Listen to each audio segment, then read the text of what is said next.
Hello everyone, I'm Dolores Fitzgerald, and I'm very proud to say that I've been a teacher and an administrator in the Attleboro School Department, and even more pleased to say that I retired recently but have not left the system entirely. And it is my pleasure to be introducing the first of a series of cable TV shows that will be brought to you on a monthly basis and will feature staff from the Attleboro School Department. And for our first show, I'm very, very pleased to welcome Dr. Ronald Pacy, our Superintendent of Schools.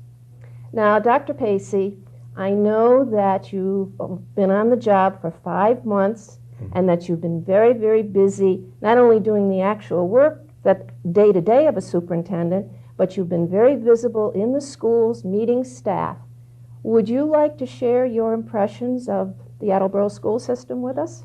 Yes, thank you for this opportunity. I've visited each school at least once. I've spent a whole day in each of those schools, meeting with staff, working with students, getting an impression, a very, I think, good impression of how each school operates and the kind of culture and climate in each one of these schools. So I have a pretty good idea, after all being here only 5 months, a pretty good idea of what the schools look like, what they feel like, what the staff is like, what the learning is like. And I have to say that it's a very pleasant experience learning this. I think we have some very strong programs. I think we have some very good teachers. The constant impression that I have is a caring group of people working with Attleboro students. I think that's a very universal experience that I have seen. I think that we, as a district, need to focus a little more on certain aspects and to work together as a team more. I think that's, I think communication is very important between the schools, among the schools, within the administration, the central administration, and so on. That's one of the impressions that I got, and certainly when we were talking about goals, that was one of the things that struck me as something we all have to work on. I think we have some delightful students. I mean, I really enjoyed reading to students, visiting their classrooms. I've had the experience of students seeing me outside of the school and being very excited to identify who I am, and that's a nice, pleasant experience. I know there were some comments that when you did visit the schools, it wasn't just a question of your going in and saying, you went right in, got involved in the teaching, got to know the students, were able to talk to staff members. So you really have made your visits very important. Now, recently we received the results of the Mcas, and that's the Massachusetts Comprehensive Assessment System, whereby every 4th, 8th, and 10th grader in the state is required to take a test.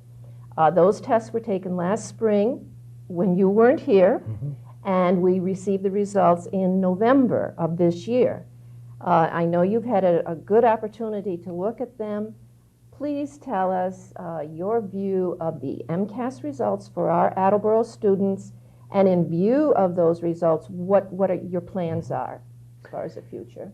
I think if we look statewide, that this second round of Mcas testing shows that there's a lot of work to be done, that there still needs to be alignment with the frameworks, that our students need to be taught at a different learning level so that more complex, open-ended questions are a regular diet in the classroom. I think that is the substance of what we're testing on the Mcas. Some observations, if you look at the very top school to the very bottom school, there's only a 12% difference in the scores.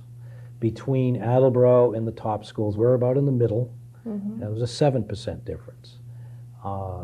That to me speaks volumes about where we have to go, not only as a district, but also as a state. To align ourselves with the frameworks and the new curriculum, and to teach in a different way than we have done in the past.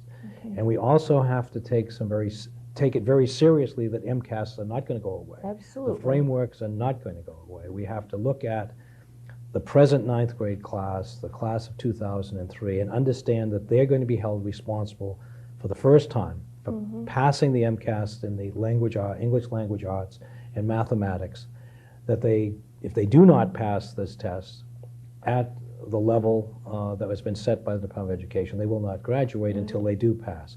And this is a very serious aspect of this testing program. So it means that we have a responsibility to those students and to all students to make sure that all students are prepared and able to pass the test.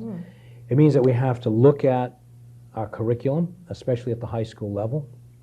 As I've said in other places, that we have to set a higher expectation for all our students, that we have to look at a curriculum that is more college core, preparatory curriculum for all students, that we have to make sure that students who take the test as 10th graders are able to do work in advanced mathematics, which includes algebra and geometry and trigonometry and some pre-calculus, because those are the kinds of questions that are on that test. And then the other places along the way, we have to make sure that our 4th graders have received the kind of instruction that's going to allow them to progress through this curriculum so that when they are ready to take the final test as 10th graders, they can pass it. Our goal should be not just passing the test, but that proficiency level. Most of our students should be at that proficiency level. That's the goal that we have to set for ourselves. And that's pretty much the goal that the state is setting for us. The failure level is the bare minimum level. And I have this suspicion that that level is going to increase as we go along, so that we have to say that everyone is at that proficient level. There's a lot of work to be done, but I think that the staff at Attleboro, from the school committee on down, are willing and ready to take on that task and do something for our kids. Well, you certainly have analyzed the data and have set some goals in place, and you can see why they refer to these tests as high-stakes testing. When it involves graduation and when it involves consequences at every level in terms of children performing.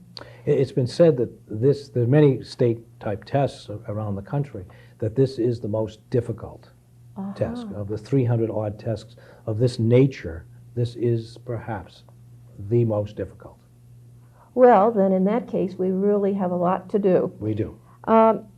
And speaking of a lot of things to do, as I said previously, I know you've been very busy in the 5 months you've been here with observing, with getting to know everybody, but also at the same time, you've been formulating some goals for the system, and not goals for just a year, but you've been really looking ahead, judging where we are, where we have to go. Could you talk about the goals that you have for the Attleboro school system? Yes. Actually, in the few months that I've been here, I did a lot of listening as to what people's concerns were and where we should be going. I asked questions, we've discussed a lot of these things, and out of that kind of arena, we formulated 7 different goals that we are looking at not only for this year, but for the future. A key thing, in my estimation, in any organization is communication. And one of the goals that I've set with the administrators and with the school committee is to put together a better communication program so that each level is communicating better, that information is going out into the community. In fact, this program is part of that goal, is to have a regular cable TV program in which the schools present what we have to the community. There will also be opportunities for the community to talk with us at some point as well. We're improving our newsletters. There is a newsletter internally to our staff. We will have newsletters to the community. We will work with the news media to get as much information out as possible. Communication is essential. The other part of our goal is the improvement of curriculum and instruction and assessment. This is an ongoing thing. This is also linked to the state standards, to Mcas. We have to review what we're doing. We have to put in place various programs to improve the quality of education for our students. Third part, which is an active part, I think, of any organization, and that is the establishment of a safe and secure environment. An environment for all people, because people have to feel safe in order to perform and to perform at their highest level. And in this age that we live in, safe and secure schools are very much in the forefront of our thinking. So that is something that we're working on. We're making connections with the community, with the public safety department in the city, the mayor's office. We're putting together a safety plan that I think will work to everyone's advantage. We have done an audit of our safety situation, and we're building upon that audit. It's a very important part of life in our world today. Unfortunately, but it's there. But it's there, and we have to be very conscious of it. The other aspect of our goals is to look at all of our programs and to evaluate them and do an audit. We need to look at our programs as to how effective they are, how cost effective they are, what kind of results do we want from them, what kind of results are we getting from them. Very often we add programs, but we don't subtract programs. And so what we're looking at here is taking what we have and figuring out what is working for us. And if it's not working for us, replacing it with something else. My philosophy has always been less is more. And when in education, we have to remember to zero in on the things that we do well. And that is, the instructional part where we instruct students every day. And we have to focus and make sure that that's a central piece of what we do. So an audit of our programs is in order, and we're starting that, and we'll continue it this year, and I'm sure it's going to go on to the next year as well. Part also of the inventory of what we do with our budget making and budget construction is to try to know what we have in the schools, in the district. Inventory. So we need to have a system-wide inventory, which will be completed by May of this year. The principals have already done a large part of it, and we have a better understanding of what we have. A very important part is energy conservation. This is building on what we started a few years ago, saving money and saving the environment at the same time by being very careful of how we use our energy and how we can conserve it. And lastly is technology. It's a part that we must pay a lot of attention to. Technology is here in many aspects. Computers just being part of that technology, but we want our students to be as close to that cutting edge of technology as we can get. And that means bringing technology to bear into instruction so that teachers are using computers and technology on a regular basis. And so we're doing an audit of that, and we're in the budget-making process this year. There will be monies for increasing technology. Wonderful.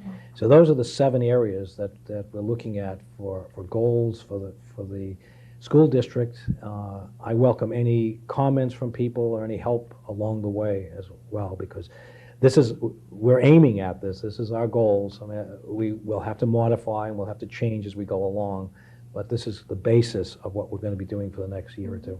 Well, you've been a very busy superintendent. Those goals sound very good, and I think if everybody works, certainly achievable. And just one thing I wanted to mention, we're delighted to have you here. We know you have many, many strengths. I've also been told by many people that you're a visionary as far as technology is concerned, and also as far as school systems are concerned. And so once again, we're delighted and very pleased that you could be the first guest on this series of cable shows that will be shown throughout the year. We're very glad that people were able to join us. We look forward to talking to other members of the Attleboro school staff during the next couple of months, and we do thank you. Thank you again, Dr. Pacy. Thank you.